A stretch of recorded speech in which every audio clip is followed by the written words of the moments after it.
Well, welcome everyone. I call the January 2nd, 2024 City Council meeting to order. And as a reminder, we continue to have a remote aspect to our meetings. Both staff and members of the public may be participating in tonight's meeting remotely via WebEx. First item on our agenda this evening is the Pledge of Allegiance, and I welcome you to join us. I pledge allegiance to the flag of the United States of America, to the republic for which it stands, one nation, God, indivisible, liberty and justice for all.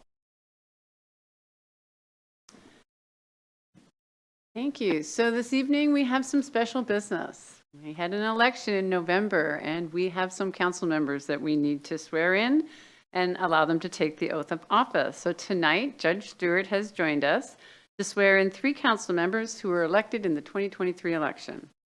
Zach Hall for council position number 2, Lindsay Walsh for council position number 4, and Victoria Hunt for council position number 6.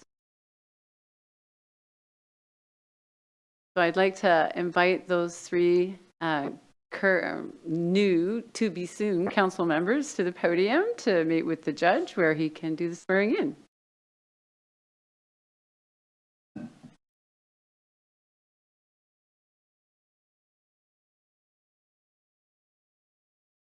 After each of the candidates is sworn into office, they may take the opportunity to address the council and the general audience here by introducing any special guests that might have come for this evening, making any appropriate comments. Let's go. Ready? Zach, can you raise your right hand? Repeat after me. I, Zach Hall, having been duly elected to the office of City of Issaquah, Council position number 2, term expiring on December 31st, 2027, do solemnly swear or affirm that I will faithfully and impartially discharge the duties of the office prescribed by law to the best of my ability, that I will support and maintain the Constitution of the State of Washington and of the United States of America. Congratulations.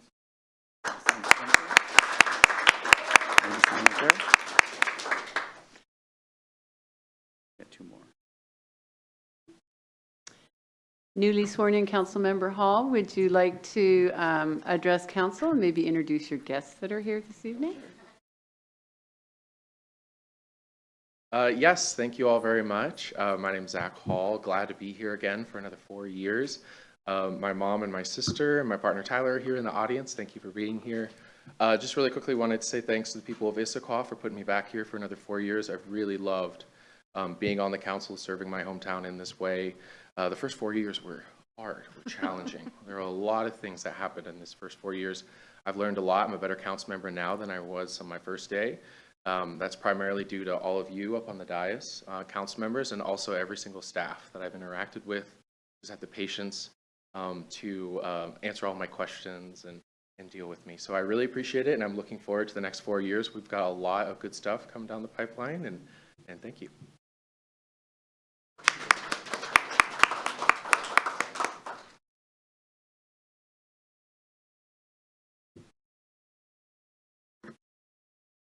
Raise your right hand. Repeat after me. I, Lindsay Walsh. I, Lindsay Walsh. Having been duly elected to the office of City of Issaquah, Council position number 4, term expiring on December 31st, 2027. Solemnly swear or affirm that I will faithfully and impartially discharge the duties of the office as prescribed by law and to the best of my ability. That I will support and maintain the Constitution of the State of Washington and of the United States of America.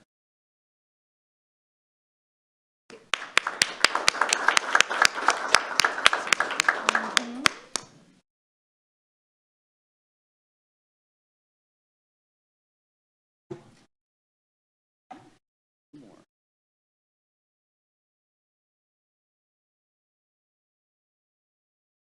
Shall I? Newly sworn-in council member, please Thank address you. the crowd. Yes. I'm really looking forward to another 4 years. We have a fantastic council leading a wonderful city that has so much going for it. And so the privilege of being able to serve with these members, with the lovely staff, as Councilmember Hall mentioned, and for this community is just really special. So very much looking forward to it. Thank you. Thank you.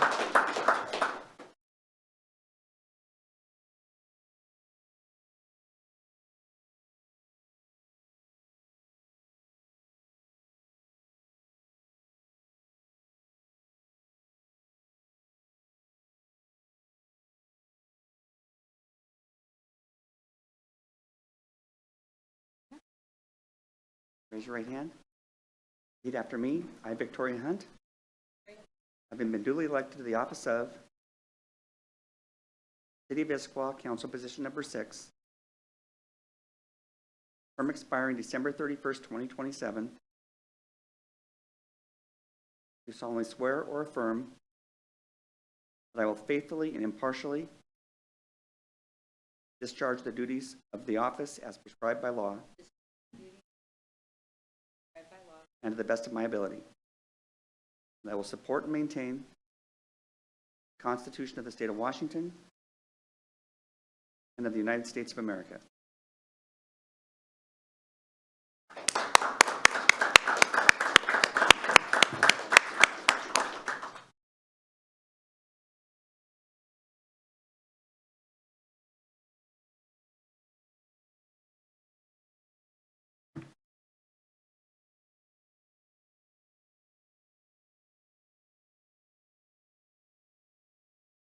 It really has been an honor serving the wonderful Issaquah community for the last 6 years. And I'm grateful that the community has put their faith in me and my fellow council members who are also sworn in this evening, Councilmember Zach Hall and Councilmember Lindsay Walsh. And I also wanted to say thank you to my husband, Kevin. He's probably watching from home with my kids, and the community that has supported me. I look forward to continuing to serve you. Thank you.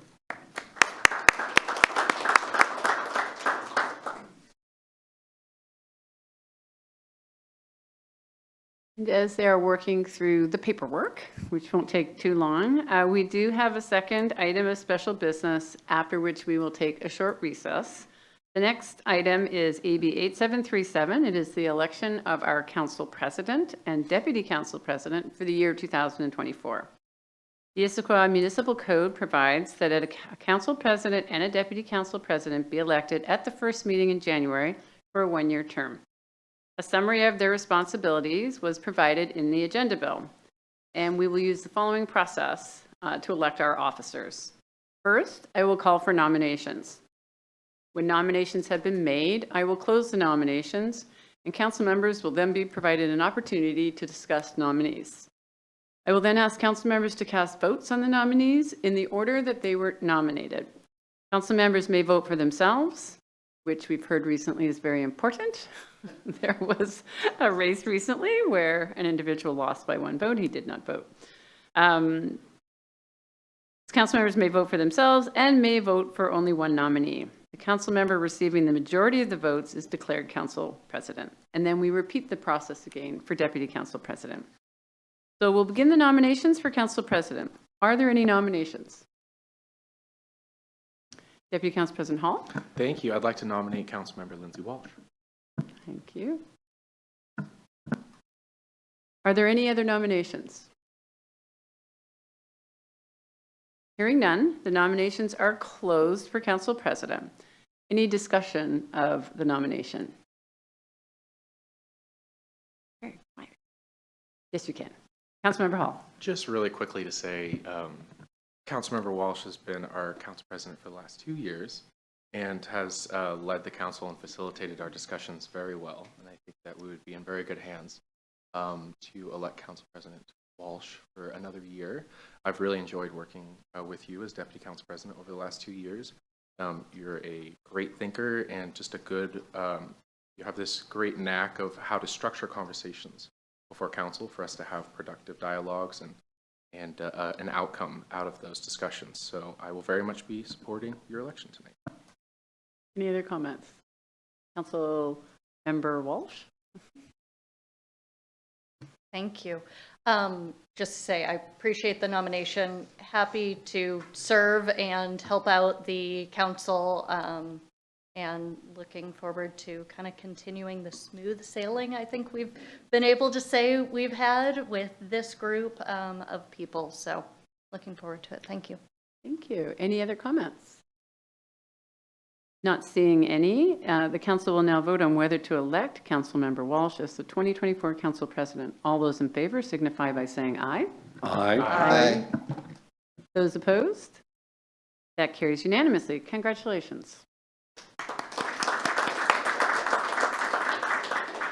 We're now going to move on to nominations for deputy council president. Are there any nominations? Council Member Joe. Oh gosh, here it goes again. Councilmember Joe. Madam Mayor, good evening. It is with great enthusiasm that I nominate my fellow council member Barb DiMichele for the position of Deputy Council President. So noted. Are there any other nominations?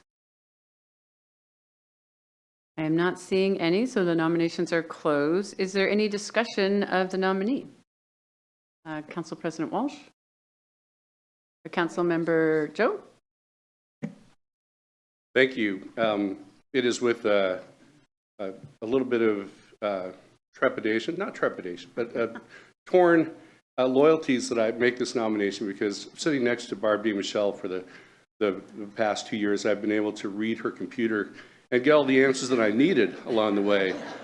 She's one of the most meticulous note takers and prepares her comments with such detail that it has been very helpful to what I've been able to contribute. But in all seriousness, Barb DiMichele is one of the hardest working council members that I know. And beyond the work that she does on the council, her community work is second to none. So it's with great enthusiasm that I would hope that my fellow council members would vote for her this evening. Thank you, Councilmember Joe. Council President? Thank you.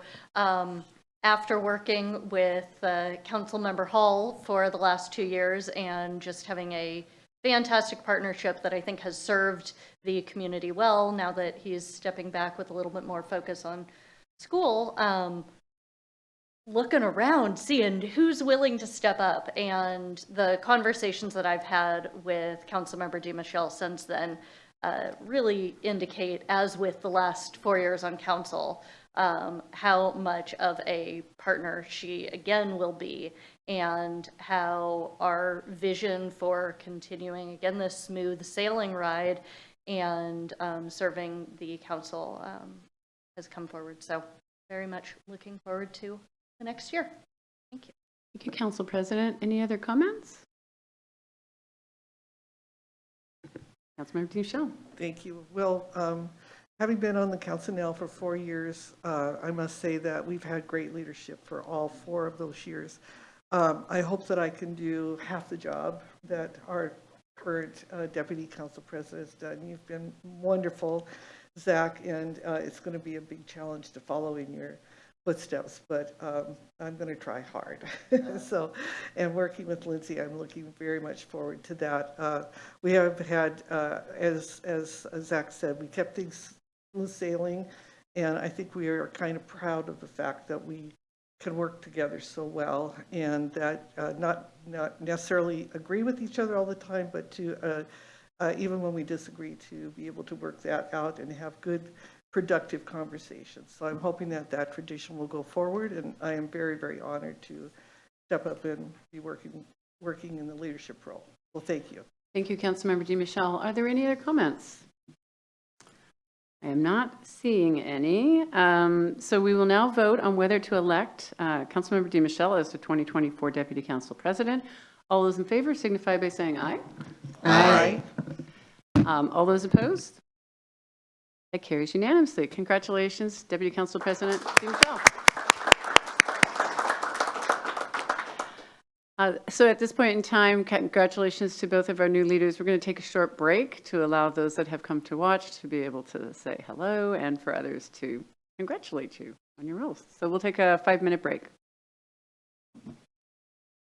22. Yeah, only 2 seats though, which is really great.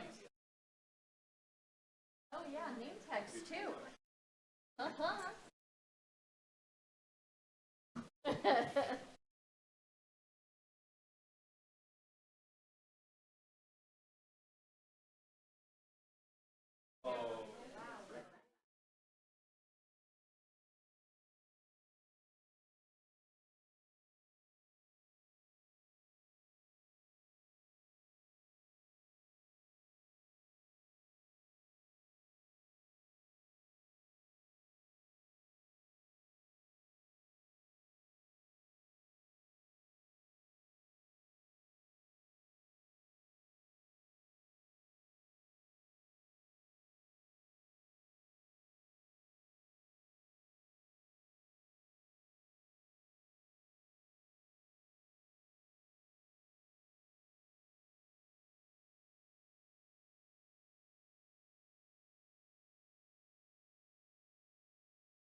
Well, welcome back, everyone. That was a nice recess and nice to see people congratulating our new leadership team.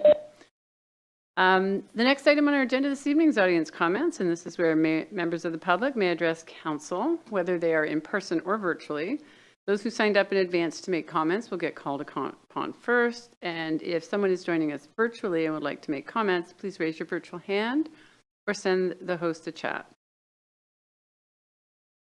If you're in the room, which there's not currently anyone in the room, but if someone comes in the room and did not sign up, then we'll make sure to allow everybody to speak before we close this portion of the meeting.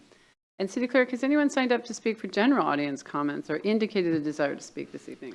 No, and we don't have any virtual members of the public attending either. Thank you for checking that. Just as a reminder to all those that will watch, written comments can be submitted at any time to citycouncil@issaquah.gov.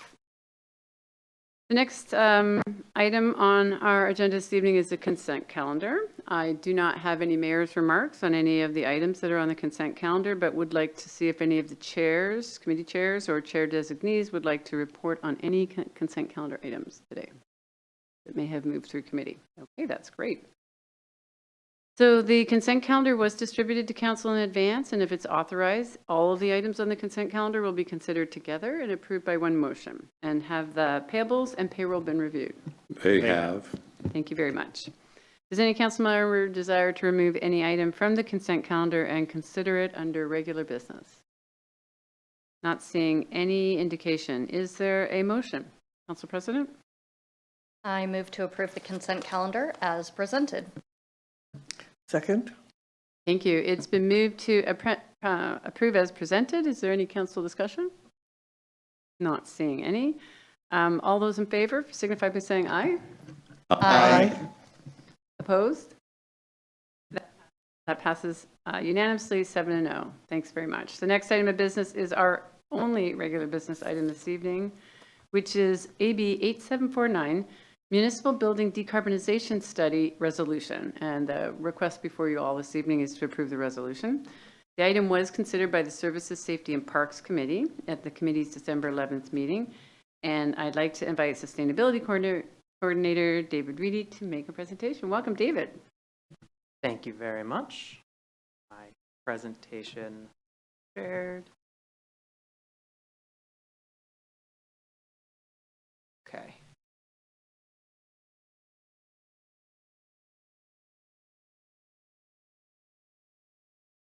Okay, I think we're good. So happy New Year to everyone. Thank you all so much for having me here and kicking off the new year with some awesome sustainability related business. So we're really excited to get rolling this new year. So my name is David Reedy. I'm the Sustainability Coordinator with the city. And I'm here today to talk to you about the Municipal Building Decarbonization Resolution. I have about a 10-minute presentation, and I'm happy to take questions during the presentation if any come up, and then as well at the end. So the purpose of the resolution is to set the city on a path to electrify its buildings, develop renewable energy projects, and advance progress in reaching the ICAP targets. On the screen are a number of specific targets and ICAP actions that this building decarbonization resolution speaks to. And this work would really be focused on addressing our greenhouse gas emissions from our existing municipal buildings. And that kind of covers multiple different actions and would address different targets within the ICAP. So the administration recommendation is to approve the resolution declaring the intent of the city to study opportunities and challenges to decarbonize city-owned buildings in response to climate change. To take a step back, why we're talking about building decarbonization at all is because buildings in the built environment represent the largest source of greenhouse gas emissions here in Issaquah and regionally. The number varies a little bit depending on whether we're talking about community-wide or municipal operations. But within our municipal operations, buildings represent roughly 50% of our emissions. And over half of that comes from fossil fuel use within our built environment.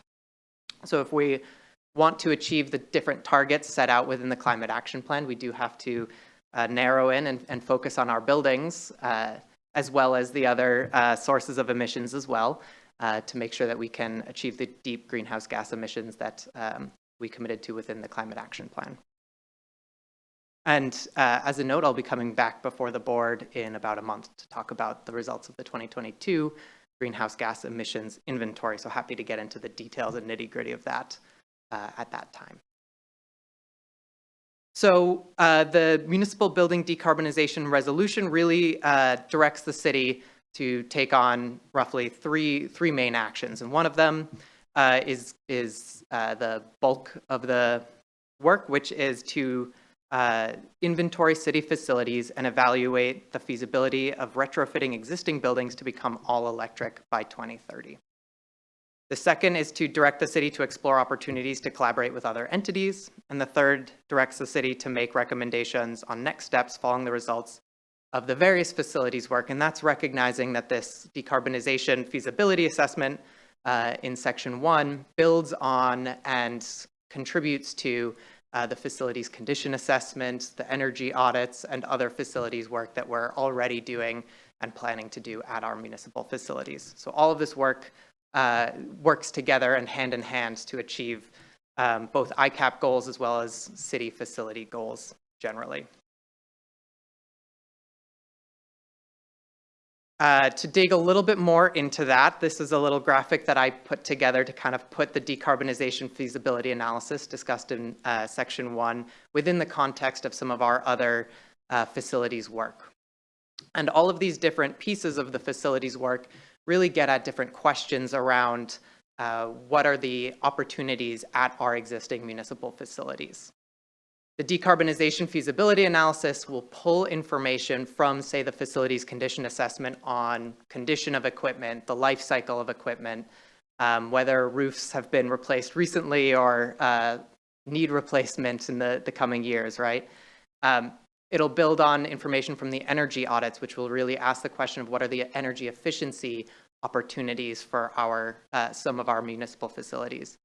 And the decarbonization feasibility analysis will pull all of that information together and help us understand when and where to make targeted investments to reach decarbonization goals and to decarbonize our buildings. I also want to note that this does build on a lot of the work that has been done previously in the city. So the Sustainable Building Action Strategy in 2017, as well as previous energy audits conducted at municipal facilities. And this is going to pull some of that information, update it, recognizing that a lot has changed in 6 years in equipment, in the condition of our own existing equipment at our facilities. And so pulling that information together and updating it so that we have a better strategy and path forward in future years. I wanted to provide a definition of decarbonization just so I can be clear about what we're talking about as part of this process. And so decarbonization as it relates to buildings is the process by which we eliminate greenhouse gas emissions from the built environment, such as through electrification, installation of renewable energy, and improved energy efficiency. And so the decarbonization assessment feasibility analysis is really going to be looking at all of those different pieces, recognizing that some different of our facilities are going to be more prime for renewable energy than others. Some of our facilities are going to be more prime for, say, electric vehicle infrastructure than others.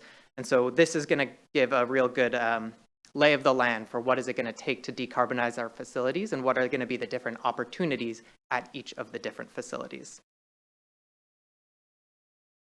So we are hoping to start with this work soon, starting really this winter. We're in the process of finalizing and our scope for this project. And the goal is to review all city facilities with a few exceptions. And there was an email right before this council meeting to note 3 specific exceptions to the city facilities that would be included within the analysis. And I'm happy to answer any additional questions on those facilities or other facilities that are included. Since you've referenced the email, did you want to just say on camera what those facilities were? For the public? Absolutely. Yeah, so the three facilities that are expected to be excluded from the feasibility analysis are City Hall Northwest, Remy's Shed, and then the Murphy property. And the reasons are the City Hall Northwest, in terms of thinking about future planning for the building, the facilities team and the sustainability team decided that it was probably best to forego that, looking at that building for now. Remy's Shed is a small shed, and so the facilities team suggested skipping that one.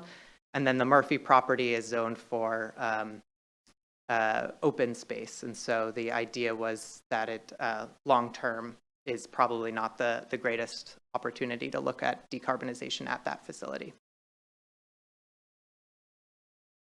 Any questions on those exclusions before I continue? Okay. So I also just want to note that the decarbonization feasibility analysis will be conducted in tandem with energy audits whenever possible, recognizing that a lot of this work really builds on each other and is interconnected. As we're thinking about energy efficiency measures within any given facility, we also want to be looking at what are the ways to remove fossil fuels from that facility and facilitate electrification. So the feasibility analysis will review equipment, renewable energy feasibility, electrical capacity for electrical EV charging stations, as well as for just the electrification of other equipment, making sure that we get a better understanding of will there need to be electrical upgrades for our facilities to make this transition possible, right? So this is, again, going to give a lay of the land of what we need to be doing to remove the fossil fuel use from all of our facilities. So at the following the previous efforts and with the decarbonization feasibility analysis, we should be able to know when and where to prioritize investments, building off of, again, the facilities condition assessment and energy audits, understanding what equipment needs to be replaced in the near term, what equipment needs to be replaced in the long term, and then being able to use that in coordination with understanding which equipment replacements can save greenhouse gases emissions, reduce greenhouse gas emissions, as well as help us achieve our ICAP goals. In addition, we can understand which specific projects at facilities across the city can help us meet established criteria and reach our ICAP goals, as well as other facilities goals. The assessments will help us make appropriate and accurate budget requests in future budget years. And then it'll also help us understand how we can seek additional funding, grants, and partnerships to further this work. So we'll get a sense again on what we really need to do as a city to reach decarbonization within our municipal buildings. I was able to make presentations about the municipal building decarbonization resolution to the Environmental Board on September 13th, and then to the Services, Safety, and Parks Committee of Council on December 11th, 2023. And both the board and committee supported advancement of the resolution as a public commitment to address municipal greenhouse gas emissions. Before we get into the options, I wanted to note that there was an amendment proposed before this meeting to include language around presenting the results of the decarbonization feasibility analysis to council, and so that is one of the changes that was put in with the resolution. So our options are to approve the resolution with changes, or to not approve the resolution. Without the resolution, the city can still complete the work, but will not have a public commitment to doing so. As a note on timing and next steps, if we are seeking approval of the resolution this January and finalizing the scope of work for the decarbonization feasibility analysis. And then our hope and goal would be to conduct the analysis between February and June of this year. And then we'll get to really dive into that implementation step. So taking the results of that analysis, bringing it back to council, sharing those results with other departments, informing budget requests, grant applications, et cetera, as we think about what's it going to take to really decarbonize our municipal facilities. So again, one last time, the recommendation is to approve the resolution declaring the intent of the city to study opportunities and challenges to decarbonize city-owned buildings in response to climate change. And with that, that's the end of my presentation, and I'm happy to take any additional questions, comments, thoughts, etc. Thank you, David. Great presentation. I'm going to now see if Councilmember Martz, who chairs that committee, would like to provide any comments from Services, Safety, and Parks Committee. Just briefly, I would characterize the response as uniformly positive and uncontentious, and really just wanted to, our biggest thing was to bring it back to the full council, because we think this is important enough work that we wanted all seven well aware of what we were proposing moving forward. That's great. Thanks. Thank you. Does any council member have a question on Mr. Reedy's presentation? If not, I would be looking for a motion. Question from Councilmember Hall. Thanks. I just have a couple. Great work so far. I'm just curious if we've thought about how we're defining feasibility, since you probably kind of tailor a definition for that in several ways. And if not, are we just going to plan on making sure that's thoroughly defined in the analysis, the final report? Yeah, great question. Thank you. So the whether or not it's feasible to implement any of the equipment recommendations would be something that staff would really take the results of the analysis and then work with council members and finance and everyone else to kind of figure out what we can do in any given year. For the most part, it's attachment A of the resolution kind of lays out the specific pieces of the analysis that we will be looking at. And so that includes things like re-electrification, as well as end-of-life electrification of equipment, renewable energy opportunities, electrical capacity for EV charging stations, et cetera. And then there's also some equity components there that staff have committed to considering as well. So those are kind of the pieces that are going to go into the analysis, and then coming out of that will be recommendations on how to move that forward. And there will be, I'm sure, many discussions after that as to which of those options are feasible and what is kind of the range of cost estimates and things like that to move things forward. And thank you. Yeah, Exhibit A is actually a good start on kind of defining what that. My other question is, and I didn't email this in because I don't necessarily know how to frame it or how it fits into this, but one thing that I think about when I think about building decarbonization is grid reliability, and how should we be thinking about engaging with our energy provider about kind of our plans as a municipality to decarbonize our buildings and ensuring that's aligned with kind of their overall plan for shoring up the grid? Yeah, great question. That is definitely a topic of conversation as we think about electrifying here just in the region and the general push to electrify across the country. I think on the local scale, when we think about our own municipal facilities, I'll point to a few items. One is that as part of all of this work, right, we're trying to think about energy efficiency in addition to electrification. So the hope is to reduce the energy use intensity generally of our facilities, as well as to remove fossil fuels in that time. Additionally, as part of the resolution, we're looking at renewable energy, and as part of that, we're thinking about battery backup and storage for some of those facilities as well. So we can think about, well, if there is a power outage or some sort of disruption, how can we allow and support our facilities to continue to function even in the face of that? At the same time, I'll also note that we are still engaging in conversations with PSC, both at the city level and regionally through organizations such as the King County Climate Collaborative, and talking with our provider to make sure that we are are looking ahead to kind of address that grid reliability question down the line. And I know there's a lot of regional efforts that PSC is and the electric grid within Washington is really focused on to try and build that reliability, but it's something that we want to make sure we're pushing for and encouraging, but then also preparing for when there are disruptions here in the city as well. That is a great answer. Thank you. Any other questions? Madam Mayor? Sorry, City Administrator Bogwitz? Yes, Mayor, Pauli, members of the council, good evening. We provided the council late this afternoon with some amended language to section 1 of the resolution, and the administration is recommending that the council adopt the resolution with the amended language, and I'll just read. It's an addition of a sentence: the feasibility analysis will result in a final report and proposed decarbonization work plan.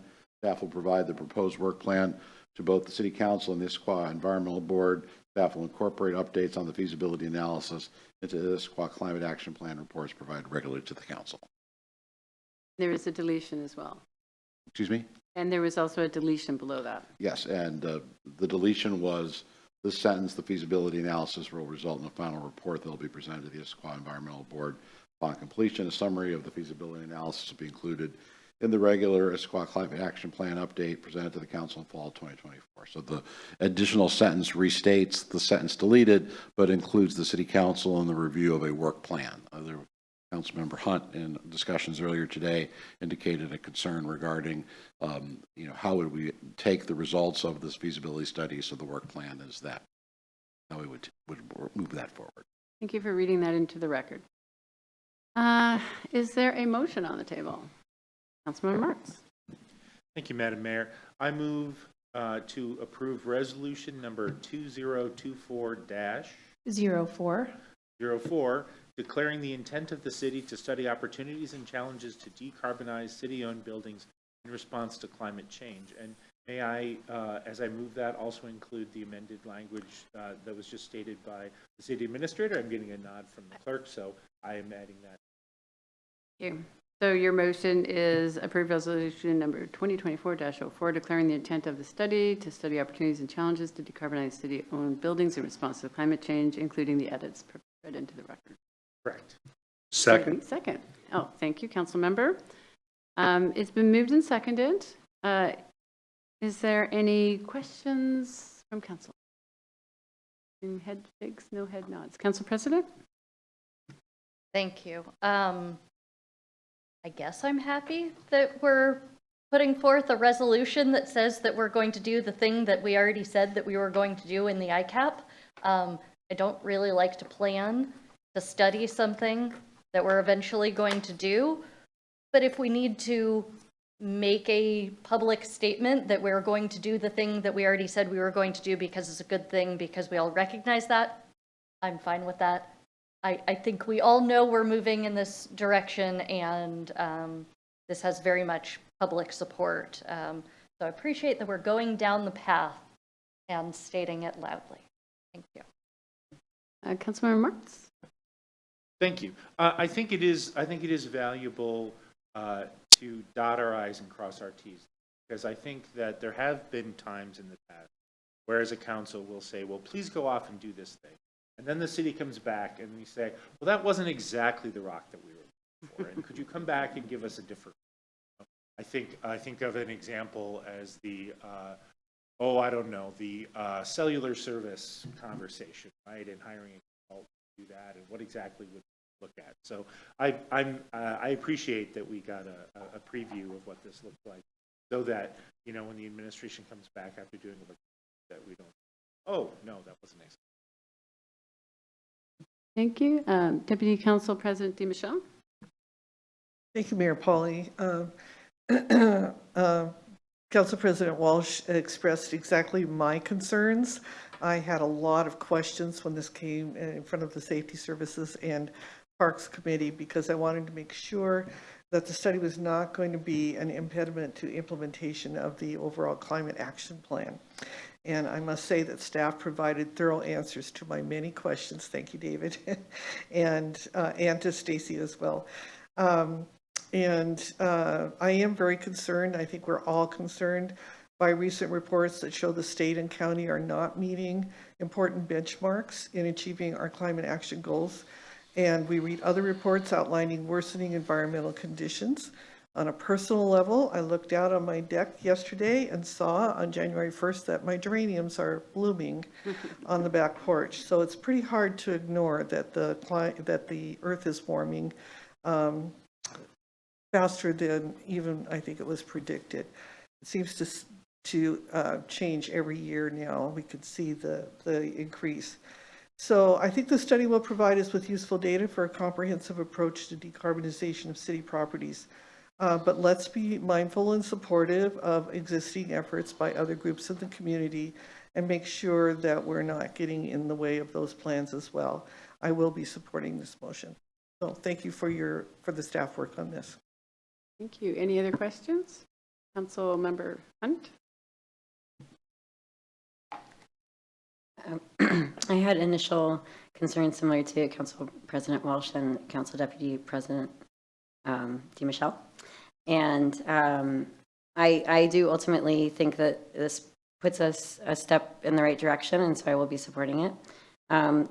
Firstly, the resolution does not shy away from addressing the severity of the impacts of climate change, and right out of the gate, it starts with, whereas climate change is an existential crisis posing one of the most serious threats to the existence of humanity and all species on the planet, a threat that intersects and compounds all other crises facing humanity and our Earth. So it's very strong in the rationale that we're providing to our community about why we are undertaking this move to decarbonize buildings and to be a leader in this space. The Environmental Board had a very thorough discussion that I reviewed, and that is one of the main driving reasons why I was interested in clarifying that from this study we would get a work plan. I think the operative word is work. It is something that we need to do, and so I do feel strongly that that language helps clarify the intent here. In the Environmental Board discussion, there were comments by board members, for example, about energy efficiency and insulation, which is in the energy audits, which is one of the concentric circles around this study. And it was an action-oriented board discussion, and I think it represents an action-oriented community when it comes to climate action. And so that was one of my reasons for proposing this change, is that the discussion around this in the community and in that board really was around the actions that would be taken, not about the study results. And so I wanted to make it clear that we as a council do support taking action. The second reason I thought that the change was important to include this work plan item as a deliverable is that I struggled with the word feasibility, as Councilmember Hall was asking about earlier. I don't think that this will be a yes, this is feasible, no, this is not feasible. There will be considerations, but it won't be similar to other feasibility studies where it's a go, no-go type decision. And so it will ultimately be a work plan, which is very different than a go, no-go decision. And I also thought that that would be important to set that expectation. And then lastly, I was looking at other feasibility studies to see what feasibility meant. And I came across a different study, which was a sustainable building action strategy adopted by the Issaquah City Council in 2017. And it said things that are very familiar to us, like walk the talk and lead the way. A focus on municipal leadership through demonstrated city actions and commitments is crucial to promote and maintain a culture of sustainable building innovation in Issaquah. And then it also had specific targets for municipal building decarbonization. And so we have had these plans in mind for many years. And I think it's important that we hold ourselves accountable, that we are going to act on this in a timely manner. And this study is the step in the right direction. And hopefully we have also made it clear that the intent of this work is to use the information to act, and there's no time to waste. Council member, are there any other council members who would like to comment before I call for the vote? Not seeing any.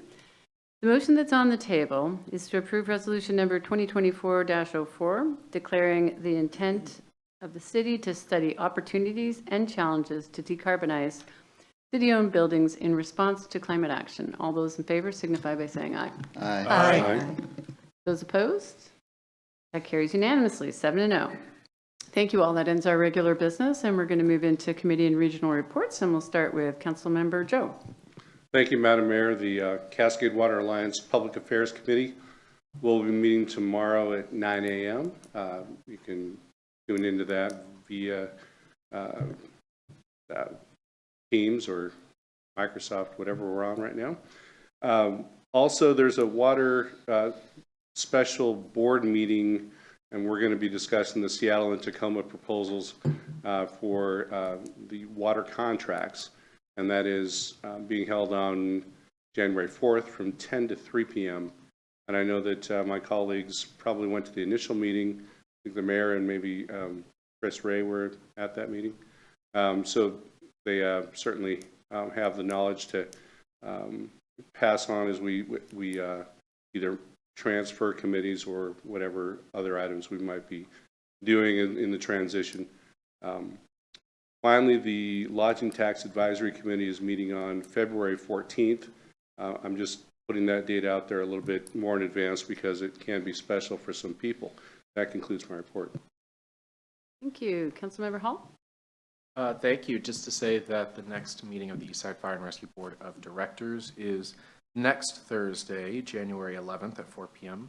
At our normal place on headquarters on Newport Way Northwest. And their agenda hasn't been set, but I'll be sure to share with council once. Thank you. Councilmember Hunt? Thank you. There will be a meeting of the Planning, Development, and Environment Committee, the first committee meeting of the year, on January 3rd, which is tomorrow, 2024, at 6:30 p.m. in council chambers. And we have one item on the agenda, which is ID 1493, Comprehensive Plan Update, SEPA Scope Review. And for this item, the administration is seeking input from the Planning, Development, and Environment Committee on the scope of the Environmental Impact Study, EIS, for the Comprehensive Plan Periodic Update. That concludes my report. Thank you. Councilmember Ray? Thank you, Mayor Pauly. The Council Mobility and Infrastructure Committee that was scheduled for Tuesday, January 9th has been canceled, and that concludes my report. Thank you. Councilmember Martz? Thank you, Madam Mayor. I'm assuming the Sound Cities Association Public Issues Committee is going to meet next Wednesday, January 10th, from 7 to 9 p.m. I haven't actually seen the call for it yet, but I would be very surprised if it didn't. And then Services, Safety, and Parks Committee did meet last month, Monday, December 11th, and this is the first full council meeting since that occurred. We looked at ID 1505, Municipal Building Decarbonization Study, which we heard about tonight, as well as ID 1557, Julius Bohm Pool Feasibility Study, which I believe we will be hearing more about from the administration at the next full council meeting on Monday, January 15th, getting head nod from City Administrator. This concludes my report. Oh, thank you very much. Deputy Council President DeMichelle.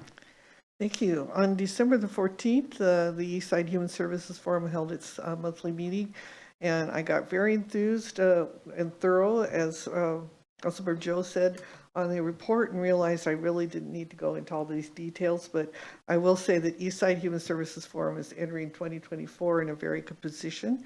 We had a very successful forum in December. We have a full board. We now have, thanks to Jenny Aldrichs from the City of Kirkland, a full executive committee, and we are getting close to hiring a new executive director. And we also had a very good meeting with Anna Carroll of the Together Center regarding how to use their facility better, the Together Center facility better, to support Eastside Human Services. So altogether, we sort of ended the year in a big bang. The next meeting of the group is scheduled for January 11th. And then in addition, the Eastside Transportation Partnership will meet on Friday, January 12th And the Regional Transit Committee will meet on Wednesday, January the 17th. And that concludes my report. Thank you, Deputy Council President. Council President? Thank you. The Puget Sound Regional Council Growth Management Policy Board is meeting on this Thursday, January 4th, from 10 a.m. to noon. The meeting is entirely virtual while PSRC moves offices because they're in the middle of all of that. And we've got 4 discussion items on various housing and transit-oriented development concepts, but no action items at this time. So that concludes my report. Thanks. We'll go back to the derelict council member Ray, who didn't finish his report. Thank you, Mayor Polly, for that gracious introduction. This one slipped my mind because it's new, but the Ad hoc Finance and Policy Committee met on December 19th to review the financial policies. I was elected chair of the ad hoc, so thank you. We made some really great progress on providing feedback on the policy. There was one open issue, and we were waiting for some feedback from the administration, and so we are going to meet again on January 11th to bring that to close, and then we will bring it back to the full council on January, I think it's 15th. That was great, and thank you for meeting so close to Christmas. That was a late one for you guys. So not a scoundrel after all. You're not a scoundrel. You're never a scoundrel. So there is no, did I get to, Council President? Yes, there is no mayor's report this evening, but there is a couple of items I want to address under good of the order. And the first one is that the next council meeting is January 16th. Again, it's shifted to a Tuesday because there is a government holiday right before that. I will be out of state, but able to attend. But according to the council rules, the chair of a meeting needs to be in the room. So I'll be asking council president to chair the meeting, and I should be able to be present for most, if not all of the meeting. I am going to prepare an email to Cascade tomorrow. Right now, those meetings are not on my calendar. I did a stand-in for you at the last one. But they are negotiating talking about negotiating contract terms in general session. And so I believe that they need to take a few steps to tighten up their game. And I'm suggesting that they not treat our respective council members like staff and ask you to attend a 6-hour meeting. So I have a couple suggestions in there, and I just didn't want to surprise you. I don't know that they'll accommodate them before the meeting, but the one that I went to was extremely difficult to stay engaged in.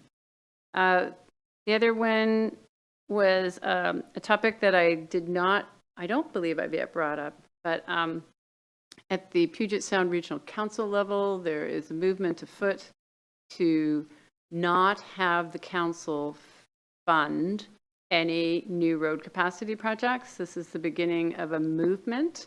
In some jurisdictions, that might make sense. In Issaquah, that's a disaster. That would mean all the new road grid that would be created for the central Issaquah area would not qualify for grants. One of the proposals that's on the table right now and not being very well received is limiting no new capacity except on limited access highways. We're on I-90. We need new capacity in order to tie into the transit center. We need new capacity in order to redo the interchange at Front Street. We need new capacity in order to do our over-under crossing. And so I've been talking with the executive director at Puget Sound Regional Council saying this isn't a small change. This is a significant reworking of the state's commitments to fund transportation projects and our ability to deliver Central Issaquah and even to deliver a functional city core with the approved zoning that's already in place completely disappears.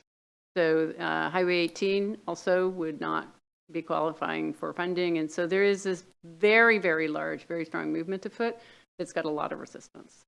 So the Issaquah position is that this is too big to decide quickly and quietly. And if this is the direction of the state, if this is the direction of Puget Sound Regional Council, we're going to have to go back and look at the Central Issaquah plan because a lot of the pieces just fall out. if this is where they're going. So if you are out in the community and you hear that, I think we have a really good, tangible example of why that may not be a good decision in all places that you can share with other elected and staff at Puget Sound Regional Council. And those are my 2 items. Does anybody else have anything for good of the order? Council President, Council Martz, Council Hall. Thank you.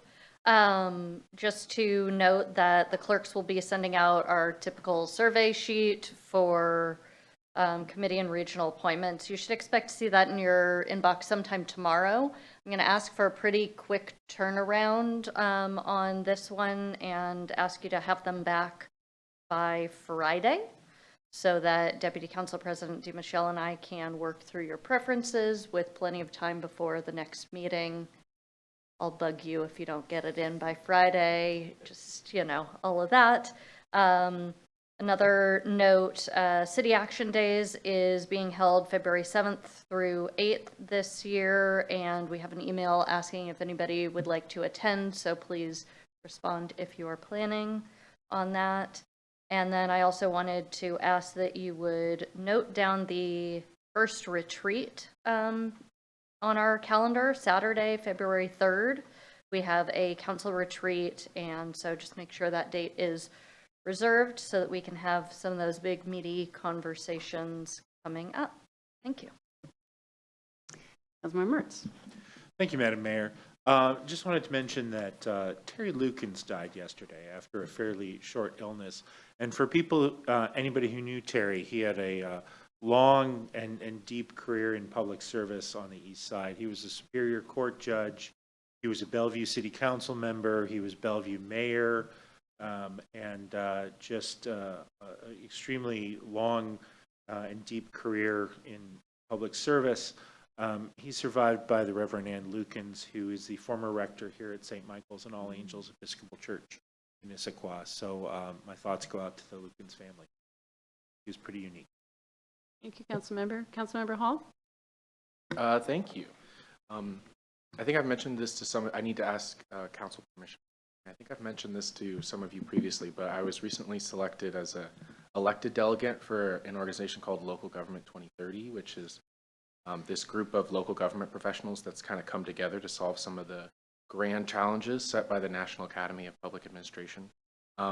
So there is a conference later this month that I'll be attending representing both Issaquah and the Pacific Northwest in Local Government 2030. And I wanted to ask council permission to use some of our travel and lodging funds like we do for AWC and NLC conferences and other types of conferences like that. And I'll be representing this area. And so I just wanted to share that with you. And if there's any concerns from council, we can talk about it now. Otherwise, I'm happy to share more about what we do and give you a full report out because we'll be meeting council members and other local government professionals from all across the country. Concerns or questions? Thank you for doing the report out. I think that those have, coming from NLC and AWC, have been extremely helpful for the rest of the council members. So not seeing any opposition, and congratulations for getting selected. That's pretty awesome.